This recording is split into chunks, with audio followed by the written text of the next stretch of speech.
Hello, my name is Jakub Dudkowski. I'm a senior QA project manager at QLOC, and I'd like to actually welcome you to my presentation.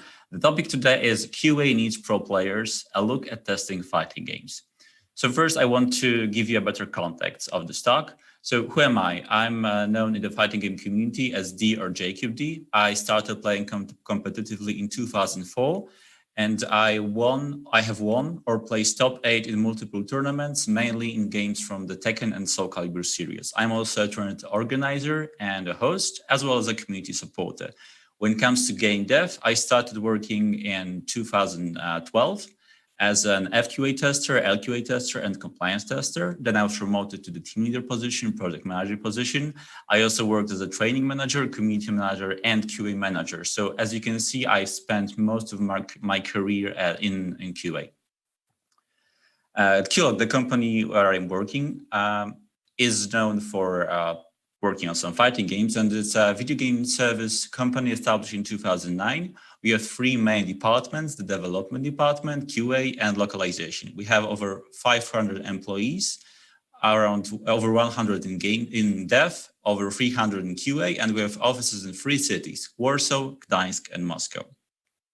So today I want to show you that when you test a fighting game, you need to have players who understand it, and your testers need to know how to test those games, how do they work, and so on. So first, I'm going to tell you what fighting games actually are. Then I'm going to move on into more details: the importance of frames, battle mechanics, balance, patches, some modes that are played in fighting games like combat trials, challenges. Also, I'm going to give you an example of an AI situation. Later on, I'm going to move on to controllers and platforms. And at the end, I will tell you how to get fighting game experts in your company, in your QA, and we'll finish with a short Q&A session. So what are fighting games? I'm not going to talk about games where you just fight like Devil May Cry or God of War. I'm going to talk about traditional fighting games. We have so fighting games it's a combat between players and AI. The flow of the match is quite simple. You select a character, you select the stage, and you attack the opponent until you knock them out. The first fighting game, or one of the first fighting games, was published in 1984. It was called Karate Champ. You can see it in the center of the screen. But when you think about the modern era of fighting games, the first title that comes to your mind is Street Fighter II, released in 1981. There are different categories that fighting games use, different subgenres. So I want to briefly explain how they work. So we have traditional 2D fighters where you can jump, crouch, you can move forward, you can move backward, but you cannot sidestep. They can use 2D sprites, but they can use 3D graphics as well. As you can see on the screen, an example of a 2D fighting game is Mortal Kombat 11. And even though everything in the game is 3D, the characters cannot sidestep. So from the balance, from the battle mechanic perspective, from the gameplay perspective, it's a 2D fighter. For 3D fighters, you can obviously move to the side. You can sidestep, you can roll. Some examples are Tekken 7, Virtua Fighter 5, or Soul Calibur 6. And traditionally or historically, 3D fighter characters have more moves, sometimes even 200. Like Lei or Horang from the Tekken series. We also have platform fighters. So if you look at the screen, you can see that instead of health bars, you have percentage values in Super Smash Bros. Ultimate. So the first thing that may come to your mind is that, hey, the higher the value, the better, because I've got more life. But this isn't true. What this value means is that the higher the value, the easier it is to knock you out of the stage. And you are knocked out of the playable area, you lose a stock, which is a representation of a life or a round. And other titles from the subgenre, other examples are Brawlhalla or Brawlout. There's also a multitude of other fighting games, but they have less competitive potential. Of course, you can play them. That's not you can play them with your friends. You can see tournaments being played in them, but there are no really esport tournaments over happening. Examples are Jump Force, Esports UFC 4, Def Jam Fight for New York, and many, many others like Naruto titles. When you ask someone who's a casual player, how do you play a fighting game? They can tell you, hey, I can pick up a Tekken 3 Eddie and just smash the circle and cross button to win. And this may work on a casual level, but it's not true. There's much more to fighting games than meets the eye, and I hope you will learn this during this presentation. Here on the screen, you can see many terms. They come from different fighting games. Some of them are shared between fighting games, and I will explain some of them to you today. Terms like hitbox, hurtbox, frame data. So you can feel intimidated just by looking at the screen. However, from my experience, I can tell you that learning it gives you a lot and helps you understanding games in general. And also playing in tournaments or just following the tournament scene gives you a lot of fun. And on the next slide, I want to show you a video that I think made many people play a fighting game. So this is 2004, an Evolution match. Evolution was the biggest tournament of that year. So Evolution 2004 tournament match in Street Fighter 3 Third Strike between Justin Wong playing Chun-Li and Daigo Mihara playing Ken. If you look at the screen, Daigo has very little health. If there's really no health bar visible, but the characters still play, we call it a magic pixel. So Daigo is in a very difficult situation. In this game, there's a feature called chip damage or block damage, meaning that some attacks deal damage on block and they can actually kill you. So Daigo is in a difficult situation, but there's a thing he can still use, and it's another battle mechanic called parry. If he presses forward, he can parry an attack and he can negate the block damage. So let's see what he can do, or what he has done in this situation. Please mind the audio. It's a very old movie. Moving around, and now Justin does a super combo. Still gives me shivers, to be honest.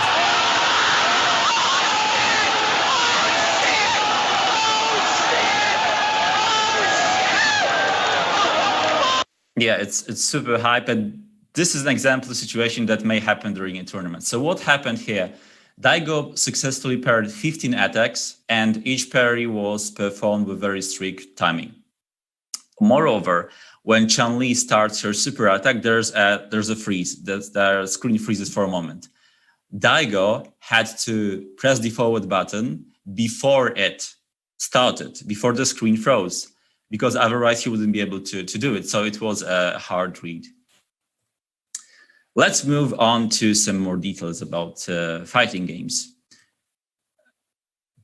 I think you might have seen online, or you might have heard from some people saying that, hey, I don't like the fact that this fighting game has a cap of 60 FPS. But while this may sound like a proper complaint, fighting games are actually designed to be played in 60 FPS, or at least most of fighting games are, and I want to show you why and how frames work in fighting games. So what can happen if you have a higher frame rate? This is a video from Ultra Street Fighter 4 benchmark, where the game is trying to play itself in as high frame rate as possible. Sometimes you can see the frame rate going even at 270 FPS, and the game can be played potentially this way, but it's just too fast for a human to play. On the other hand, if your game is played in lower FPS, there can be some different issues as well. So I'm not sure if some of you may not remember this, actually may not know about it at all. But before the era of the flat screens, of the HD screens, there were different display systems in TVs used depending on your region. In Asia and in the US, you had NTSC format, which was played in 60 megahertz or 5994 to be exact. While in Europe and Australia, you had pulse systems that could use either 50 megahertz or 60 megahertz, which translates to playing the game in 50 or 60 FPS. On the left side of the screen, you can see, you can see here examples of videos from Soul Calibur 3, which had the possibility of changing the frame rate. So the game was designed to play in 60 FPS. And as you can see on the right side of the screen, there are no issues there. Ivy just performs her special throw against Sophia. But on the left side, you can see what happens if Sophia blocks in this situation. The animation misses. There are some frame skips, and Sophia isn't caught, isn't thrown by Ivy. So how does it work? Each single frame has its own properties that are described by numbers and by either rectangles in 2D fighters, as you can see on the left side, or spheres and cuboids, as you can see on the right part of the screen. So let's look at the left part of the screen. We have hitboxes, which are indicated in this case by a red rectangle. What does it mean? It means where the character can hit. So if this hitbox hits the opponent, this means that they deal damage or something else happens. We have hurtboxes. Hurtboxes are indicated here with blue rectangles, and this means where my characters can get hit. There are also collision boxes, which say where does my character stop when he's standing next to a wall so that they don't pass the wall. We have also different types of hitboxes and hurtboxes depending on the type of a move. You can have a projectile one, a physical one, or a throw one, for example. Most games don't feature the possibility of displaying them. So when you test a fighting game, you need to ensure that you have debug available to be able to test these properly. The next thing I want to tell you is frame data. Frame data is a collection of information about specific moves, about specific frames. Here's an excerpt from frame data of Ken in Street Fighter V. The first column tells you it's quite easy, it's the name of the move.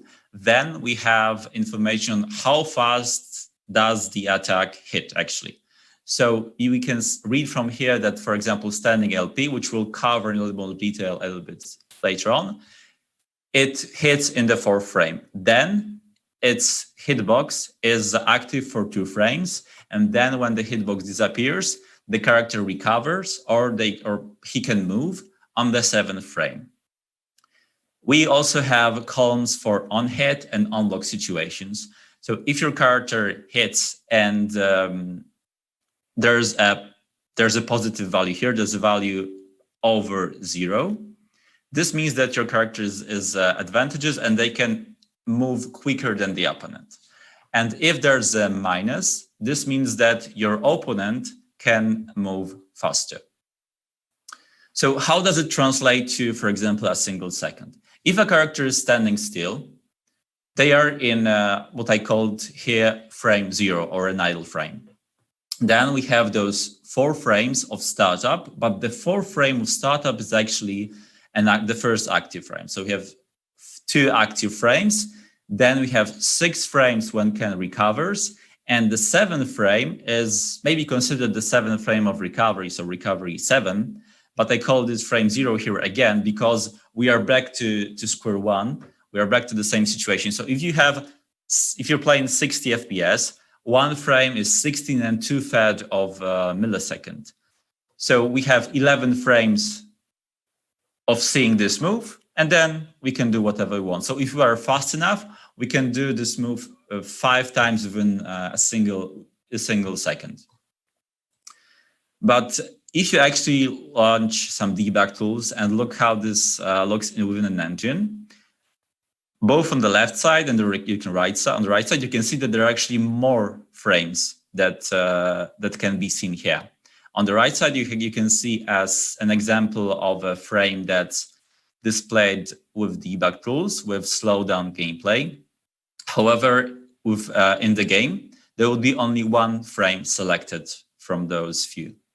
On the left side, you can see that there are more frames than actually 11 of the animation. So why does it happen? It's much easier to make the whole animation a much longer and much fluid animation, and then cherry pick only those frames that you are interested in. And if you perform a balance change, for example, you want to add more animation frames to this attack, instead of creating new animations, new animation frames, you just take those frames that you're interested in. Now that we have a basic understanding of the frame data and hitboxes, let's talk about some example issues that you may encounter when testing a fighting game related to battle mechanics, balance, and patches. So fighting game bugs are as old as fighting games. I would recommend you, when testing a fighting game, to not be afraid of pressing different buttons, of just mashing. Here's an example from Street Fighter 2, where this is quite a well-known bug from Guile. It's called the Handcuffs Glitch.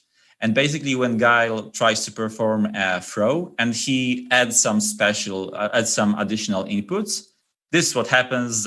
Ken is always standing next to Guile, and he loses all those hurt boxes, so he cannot be hit at all. We need to wait until the round finishes.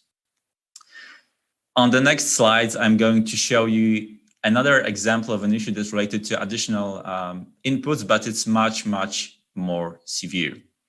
So Soul Calibur 3 was well known for an issue that made it difficult to play this game on a competitive level. It's called variable cancel. So as you can see on the screen, what Yoshimitsu does here is he turns his back to Siegfried in order to be able to start this situation. So when he's standing back to Siegfried, he starts a throw.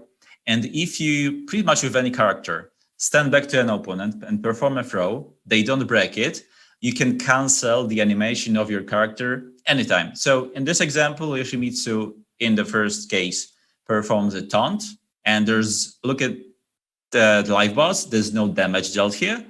And if you look at the second situation, he performs a combo to deal actually more damage than he would have dealt if there was a throw used. So don't be afraid of mashing buttons when testing. It may still bring you interesting results. It may still generate interesting issues. But this bug, variable cancel, was present not only in this situation, but also in many more situations. So it was even more difficult to play during tournaments. You could cancel some attacks anytime during the hit or during the block animation. So on the left side, you can see how the characters behave when Mitsurugi performs sidestep to the left B or sidestep to the left triangle if you're using a PlayStation 2 controller. You can see that Cassandra is crouching and they recover. Maybe Mitsurugi recovers a little bit faster, but pretty much at the same time. On the right side, you can see that the animation of Mitsurugi gets canceled and Mitsurugi recovers much faster. So he has the advantage here. He has the upper hand. The same thing, the same bug can be also performed during a hit. And in this case, normally, if there was no variable cancel, Cassandra would be knocked down and that's it. Mitsurugi would deal 34 points of damage. While on the right side, you can see that Mitsurugi cancels the hit during the hit animation, and he can perform an even stronger combo that deals around 40% of the life bar. When testing a fighting game, you also need to look for unique interactions. Maybe something interesting happens when the first character hits the second character, and the second character hits the first character at the same time. This is what we call a trade. Or you can think about different situations. Like here, Vega in Street Fighter 5, and this bug was fixed very, very quickly. Vega performs a V-trigger, and when he starts the animation of this attack, Chun-Li is still in front of him. But when the attack actually hits, Chun-Li is behind him. So in this situation, the game doesn't really know how to behave, and Vega flies definitely towards the sky. Another unique interaction example happened in Soul Calibur 2. So Cervantes here has a reversal attack where he either teleports or gets closer to you after interacting with either a horizontal or a vertical attack. In this situation, as you can see on the left side, Cervantes just teleports in front of Spawn and he hits him. On the right side, you can notice that if there's a very specific distance, Cervantes, instead of teleporting in front of Spawn, actually teleports behind Spawn. He hits him, and when Spawn stands up, his model is misaligned, and it's really difficult to play from here on. There can be some other unique situations in fighting games. This is a very interesting issue, one of the most interesting ones, I would say. I'm going to leave this play for a moment. I want you to look at it, and I wonder if you'll be able to spot the difference between these two situations. Apart from the fact that they are standing on opposite sides, don't pay attention to the numbers shown on the screen, just pay attention to the animation. So I made a screenshot and added the live bar to make it easier for you to see. If you're playing Ivy as player 2, the second attack, the whip attack, actually has 2 hits, and it deals more damage than if you're playing as player 1. This issue doesn't occur if you're playing as a player 1, and it doesn't occur if you're playing using a different costume. So it's specific only to the static position of your character. And this made it difficult for Ivy players to play in tournaments for Soul Calibur 3 because the player 2 Ivy had an advantage. So when there were 2 Ivy players playing in what we call a mirror match, there was a coin toss to decide which Ivy has the upper hand in this situation. Mortal Kombat 9 was well known for a lot of broken characters. If you go to YouTube, you type in MK9 broken, you'll probably be able to find videos of like half of the cast and name like this character is broken because of this. And Cyrax was notorious for his very strong combos, probably the strongest combos in Mortal Kombat history, or one of the strongest ones. And the developers kept patching him, and with each patch he was nerfed, but he was still super strong. But if you were playing using his DLC classic costume from Mortal Kombat 3, he was actually using his old move list, his pre-patched move list, so he was stronger, and some players were actually utilizing this. Talking about balance, you need to test your balance changes not only just like you get just according to the list you get, but you also need to perform some halo testing around those changes. Let's look at the situation at this example of a combo that was recorded by a Tekken player from the UK named Chen. So as you can see on the screen, there are two changes that I outlined here that happened for Tekken 7 Season 2 for Lars. So there was a new transition from those 2 punches to his stance called Silent Entry added. And also the Silent Entry 1, which means Silent Entry left punch, was added a new property. And what happened here is that it turned out that the transition from those 2 punches into Silent Entry is too fast, making it possible for Lars to make this kind of combo. This was patched really quickly. So Lars players were happy, but only for a short period of time. So when testing balance changes, make sure that you do halo testing around them. Here's another issue that was, I'm pretty sure, introduced in the latest season of Tekken 7. Season 4, I was trying to find whether or not this occurred before the latest patch, but I wasn't able to. So the Twitter user Lucky Eevee reported that if you perform back right punch, left punch while delaying the second attack in this very specific situation, the character, the purple lily in this situation, passes through the white lily. And I think that in Tekken 7, it's really difficult to find this kind of an issue because there are so many factors you need to take into account. Was this move changed during a balance modification? Was there a difference in Lily's hurt box? Does it depend on the stage? There are just so many factors that I think it's impossible to ensure that every single issue like that will be found while testing. After those examples of bugs, I also want to tell you about some specific things that you test in fighting games. And let's start with combo trials. So the various fighting games feature different trial combos that make you break your fingers. So here's an example from Ultra Street Fighter 4. What happens here is that Yoon performs a special throw, then follows up with a punch, and then a dash punch, a special attack. So if I was testing this, I would consider the following. First, as I mentioned, you can break your fingers doing it. So you should ensure that you either have testers who can perform this kind of a combo, or alternatively, and I highly recommend doing it, write down input scripts. In the long run, for example, you can test a game. If you test a game for a year or two, or maybe a little bit shorter, you may spend a few hours on writing down those scripts and then just be able to play them in the game. But this way, even players who have in your testers who have worse manual skills will be able to perform these combos and be able to test them.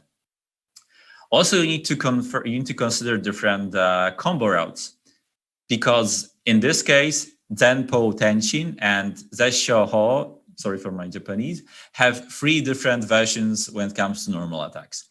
So you have light, medium, and heavy versions, which tells us already that you have 9 potential different pass scenarios.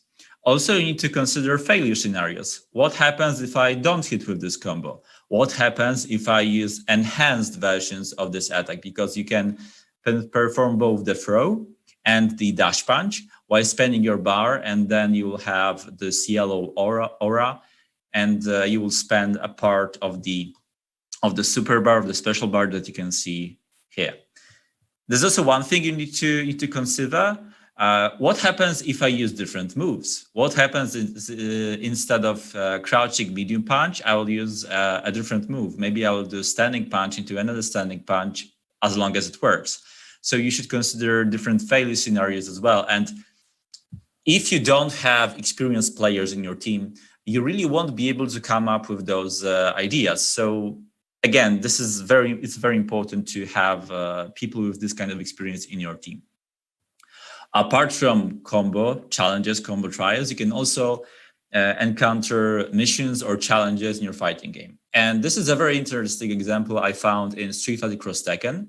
So if you look at what happens here, what's required from you, you need to survive pretty much for 1 minute, right? You have 60 seconds, and this may sound okay, but the situation, but this gets more interesting if you just started. So you are playing against Guile, and Guile is known for sonic booms, for those quick projectile attacks that he can do very quickly. He can do a lot of them.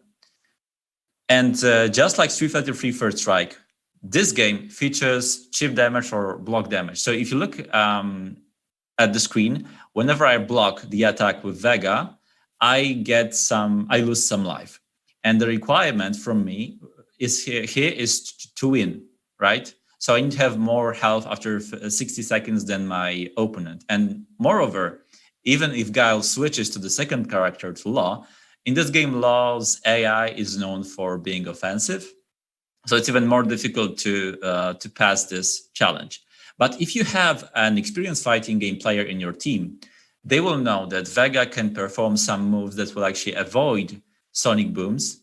And also, if Guile is very close to you and he performs some physical attacks, you can jump off a wall, go to the other side of the screen, and rinse and repeat, right? You can keep doing this. But what's also interesting about this challenge is that I think that to get the gold medal, you should have around 20 or more % of the life bar. But if you want to get a bronze medal or a silver medal, which you wouldn't want to get as a player, but you want to get this as a tester because you need to check all past scenarios. I think it's even more difficult to get the bronze medal or a silver medal than the gold medal because you need to have less health. And I think you need to have around 7% to get the bronze medal. When I was preparing for this talk, I was trying to get it, but it was just too difficult for me to do it. I think I spent like an hour or two on trying it, and it was really hard to get. Even though fighting games are mainly played in a player versus player situation, some people like playing fighting games in single player modes. For example, in arcade mode, just to play around, watch cinematics related to the story, or just get some in-game currency for items for customization. So we also need to test AI. And here's an example from Tekken 5, where AI gets hit by a very specific I can pretty much say flowchart. So what happens here is that when Fang performs his sidestep attack, if this attack hits the opponent falls onto the ground, and you can get next to him and perform the same flowchart, so restart the flowchart.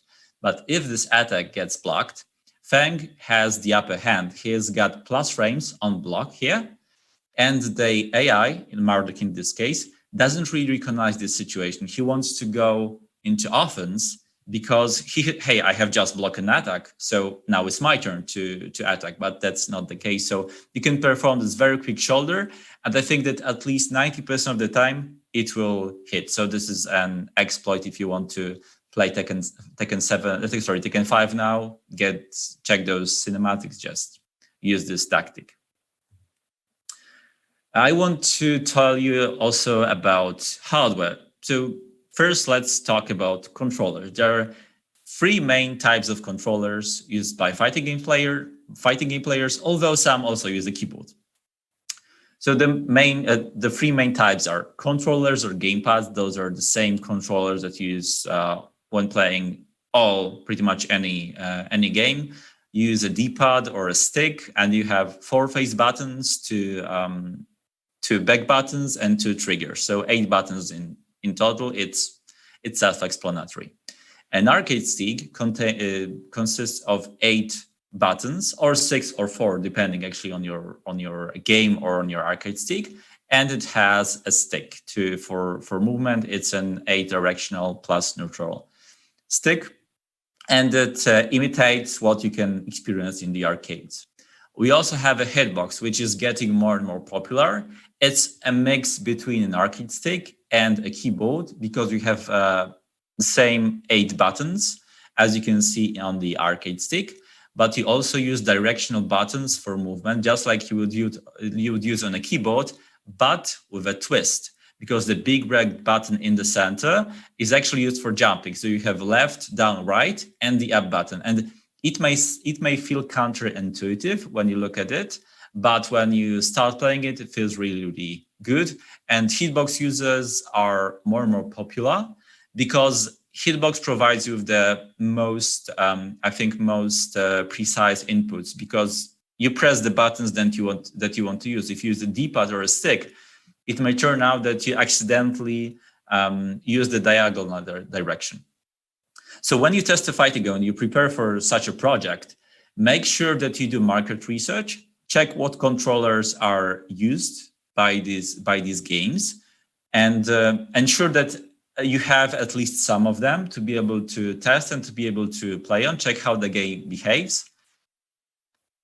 And this is what we also did for some projects. We just did market research and bought those controllers and use them.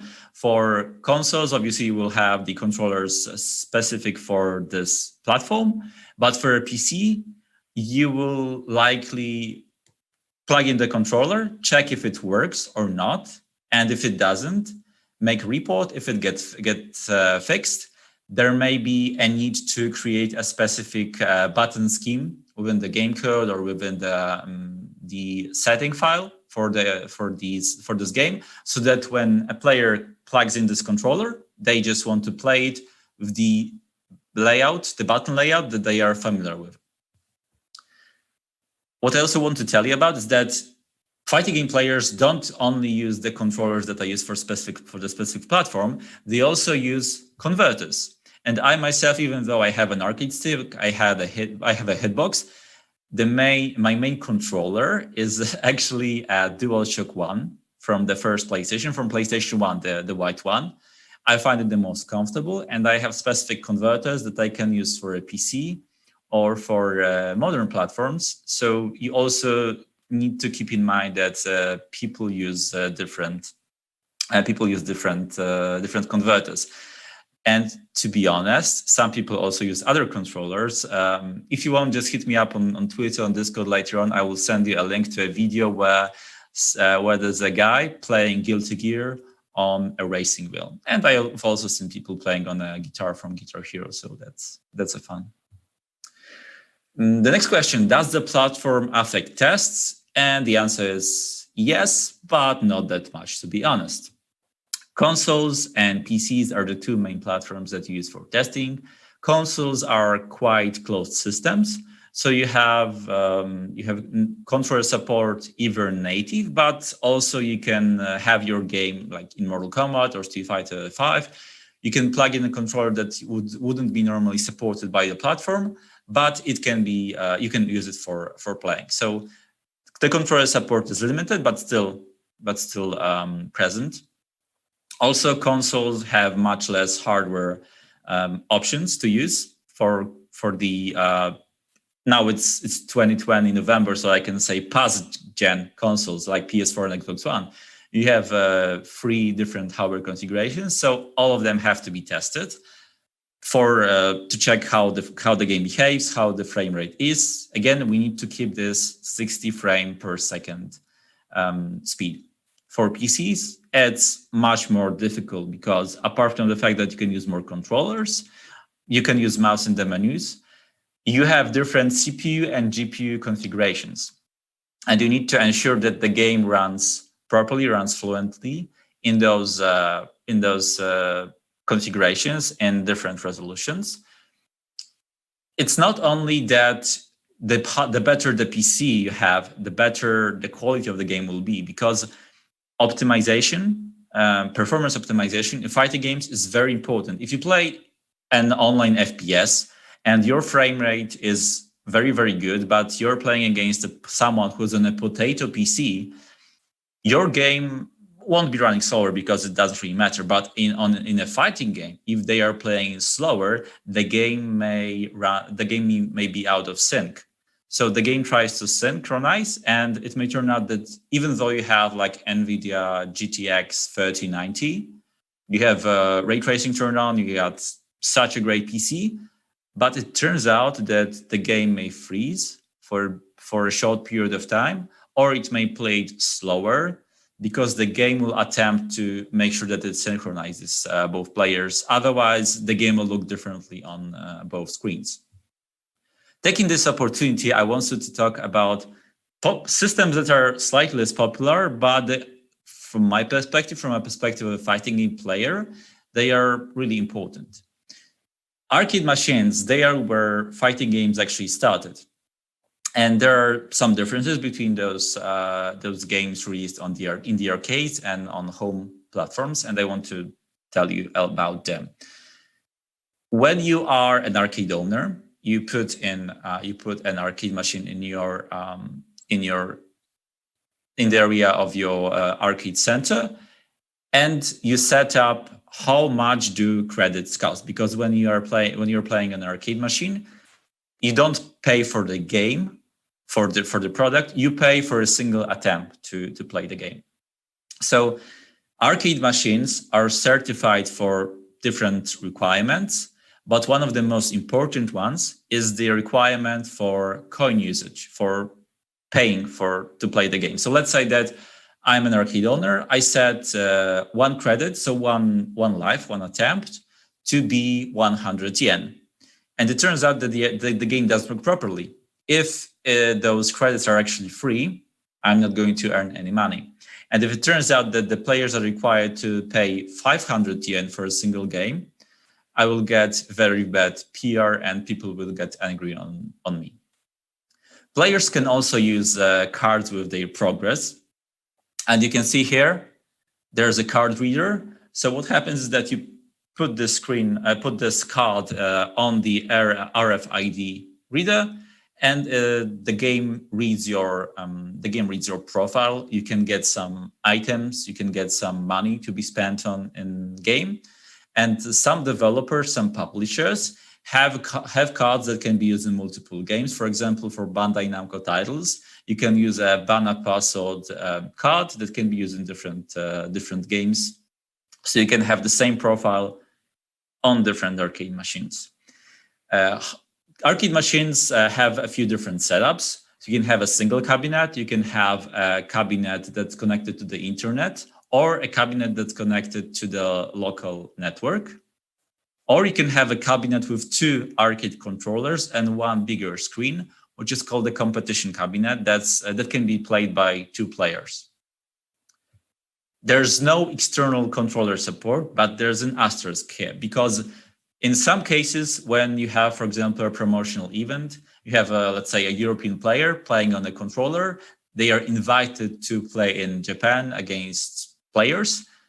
The publisher can provide them with a specific converter so that they can play on their own controller, because they are not used to playing on an arcade stick. But in general, when you sit down in front of the arcade machine, you play on an arcade stick. Fighting games on those arcade machines also have less game modes. You usually have only the arcade mode, when your opponent can just join you to play versus, and you'll have also the attract mode, where you just watch what happens on the screen. Now, historically, the games were first released in the arcades, and then a few years later, they were released on the consoles, on home platforms. That's still what happens. For example, Tekken 7 was released on home platforms in 2017, while in the arcades, it was released a couple of years earlier. So players who had the opportunity to play on an arcade machine had the upper hand here, because they had more years of experience here. But there are situations where it's actually the other way around. For example, Soul Calibur 3 that I mentioned earlier, with this notorious variable cancel bug, was released on consoles on PlayStation 2 in 2005, while the arcade version was released in 2006, and it had this variable cancel glitch fixed.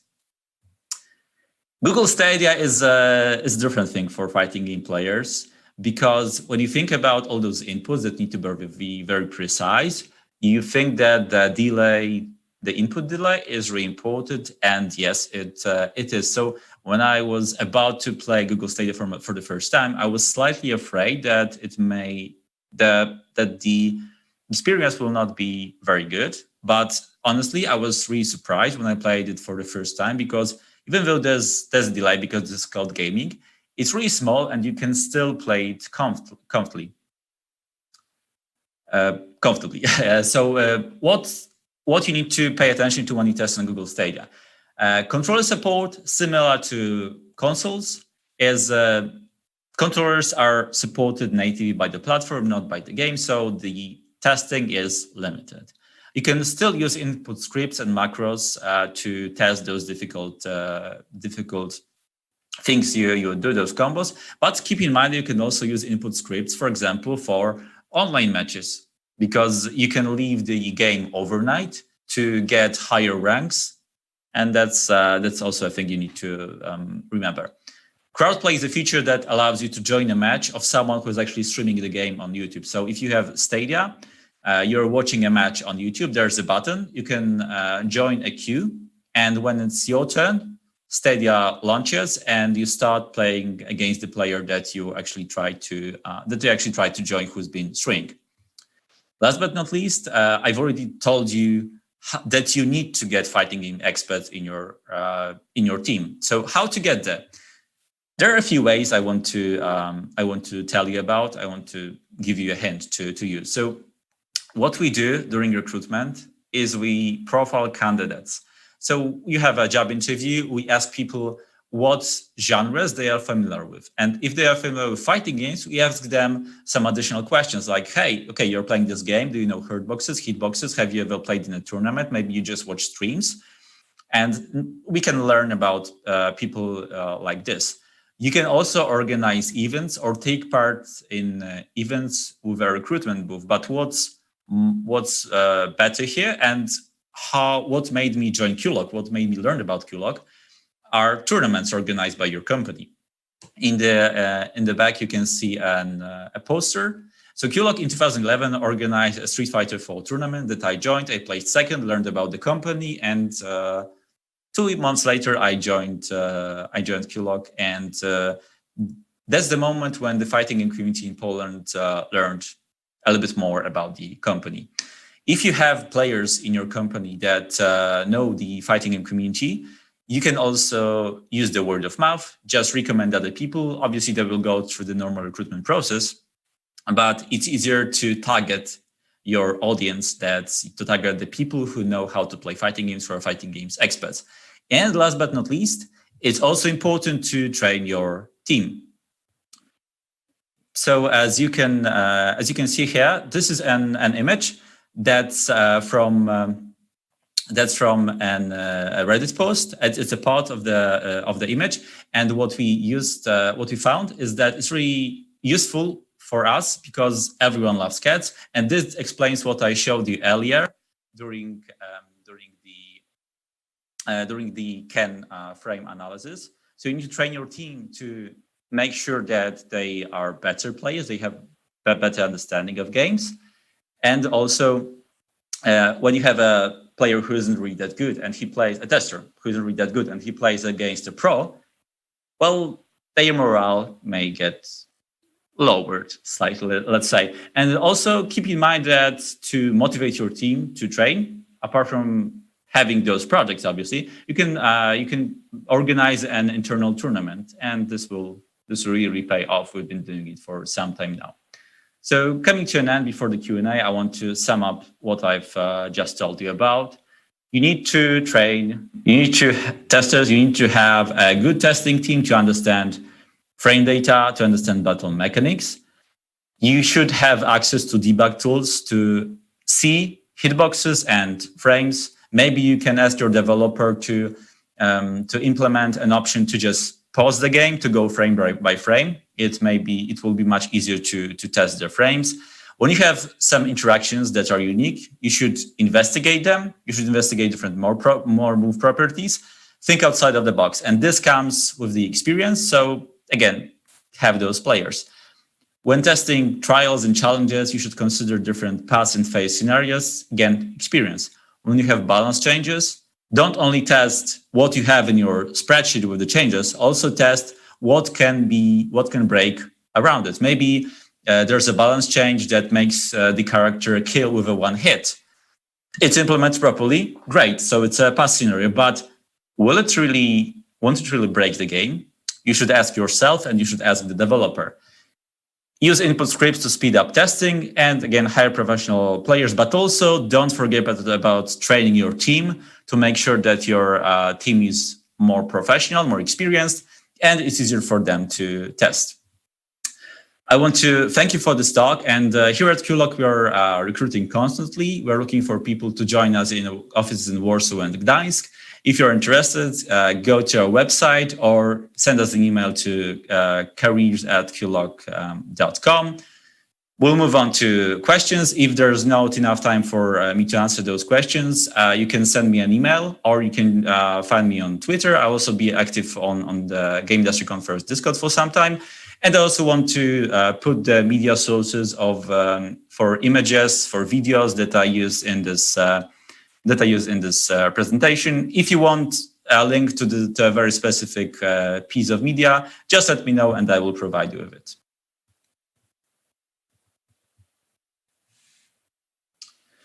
Okay, let's move on to questions. I can see 3. Are you interested in martial arts outside of games? If so, does it help? I know many people who are. I myself, I'm not interested in martial arts. I like watching martial art movies with Bruce Lee. I liked Cobra Kai, the TV series that's available on Netflix. I highly recommend it. So it does help, but it does help to build your passion towards fighting games. But when it comes to playing, not really. I mean, let's say that you know this move, this special kick, it comes from, I don't know, Muay Thai, for example, right? This won't really translate that easy to a fighting game because it's a game. Fighting games, that's maybe one thing that I forgot to say. Fighting games that you know here, that you have seen here, are not really realistic. So even though you can see that they are realistic, some moves are realistic. If you think about Tekken, where you juggle your opponent, that's not really happen. It's not really going to happen in real life. So it helps to build your passion. But when it comes to testing the game, I don't think so. The second question, is neural network AI used in fighting games as AI opponent? If not, can it be used? Is it a valid idea at all? I'll be honest here. I have had no experience with neural network in AI in fighting games, but just a guess, so don't quote me on it. But if I was to answer this question, I would say yes, because the game learns how the characters play. So you can play videos of those two players. And let's take the example of the Daigo Umehara versus Justin Wong match.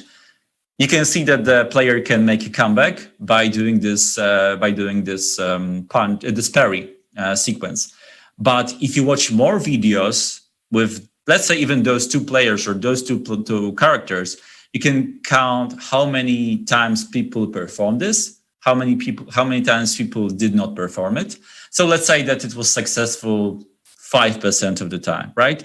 Your neural network AI can learn that, okay, so if this happens, I've got 5% of chance to perform it successfully. So just add this kind of property, this kind of possibility into the game. The last question, what are the salary ranges for experienced fighting game testers worldwide and in Poland? I'm not sure how it works for other areas, but for Poland here, fighting game testers, experienced fighting testers are paid the same wage as regular FQA testers. But looking at the history, at least here at QLOC, if you look at me and some other testers that are in our company, there are some that joined at the same time as I did, and they were, like many of them were promoted because of their skills, not only towards fighting games, but in general towards gaming. So if you have a good fighting game player, he's a good player in general. So it's easier for them to test other genres. The next question, is it a good idea to make a very realistic fighting game? I mean, not animation, but mechanics-wise. It depends on what do you really want to achieve. There are some games, for example, recently it's a Polish game that was released, I think, like 2 or 3 months ago. It's called Hellish Quad, if I'm not mistaken. I still need to play it. Thank you for reminding me about it. If you want to have a realistic fighting game, go for it. But if you are playing a realistic fighting game, think about what features you want to have in it. So a realistic fighting game may mean that you have a one-hit KO. A realistic fighting game with swords may mean that you can cut your opponent's arm just like that. So what are the features that you want to have in your game? Is it that will people be interested in playing the game competitively? Or if you don't want to have a competitive fighting game, you can do anything you want pretty much. You just make sure that what's fun is fun for what you think that is fun is actually fun for people. But I think that it's difficult to make a competitive fighting game with realistic mechanics, with very realistic mechanics, because you will not have some things like combos will be more difficult, because think about frame data, right? Life has no frame data, right? Each of us has different bodies. Even if you have someone as an example, right? Depending on what you do, what the opponent does, you can react differently. I think it's very risky to start with this kind of approach. Maybe you can try with a prototype and send it to some people. If you have something like this, I'll be happy to check it myself. But I would love to see it, to be honest, because this is something interesting, something new. But it's difficult to make a realistic fighting game, a very realistic fighting game that you would that would be played competitively.